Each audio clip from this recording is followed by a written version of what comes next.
Hello and welcome to Vocabulary Wednesday. My name is Chris with Magoosh, and today's theme is there is a word for that. Well, my whole point is there are some interesting words in the English language that capture something very unique. Or unique. You don't need to modify the word unique. And so what I thought was, why not give these words their due day? Starting with the word hagiography. What a weird looking word. It is all one word. And hagiography is a biography that overly praises, that adulates, that unquestioningly embraces the subject.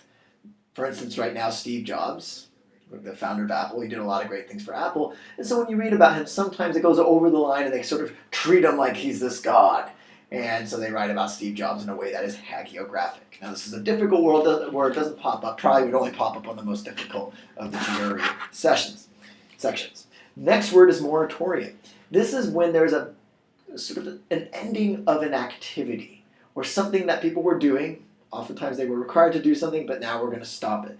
That's what a moratorium is. So for instance, let's say that there is now going to be a moratorium on Vocab Wednesday. That means Vocab Wednesday will cease for the time being. It may come back again, but there's a reason we're stopping it. Now, I can't really think of a good reason to stop Vocab Wednesday, but you have usually things that do need stopping, such as maybe offshore oil drilling. It can cause a lot of problems for the environment. So oftentimes the government says, we're going to put a moratorium on this activity. We're going to stop this until we can find out if it really has that much of a negative impact on the environment. Next word is avuncular. My favorite of the batch, just because it sounds cool, but it also means something really cool and quirky. Avuncular means, well, a dictionary definition is relating to one's uncle. But that's a ridiculous definition, a ridiculous word. And so more specifically, it means anyone that's kind of cool and fun to people who are younger and less experienced. So if you have this kind of wise, cool guy who helps out the young people, imparts knowledge, that person is avuncular.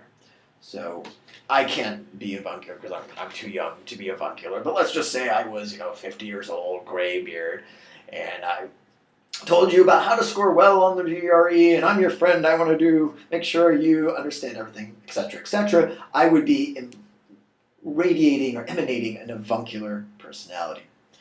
Last word is cyberite. And cyberite describes someone who indulges in luxury. It's an interesting word. So we have many people who are rich, but there isn't really a word for, okay, now you're really rich and you're going to spend the money pampering yourself, going to the Trump Plaza and getting a $2,000 facial and then riding around Central Park in one of those horse and buggy carriages.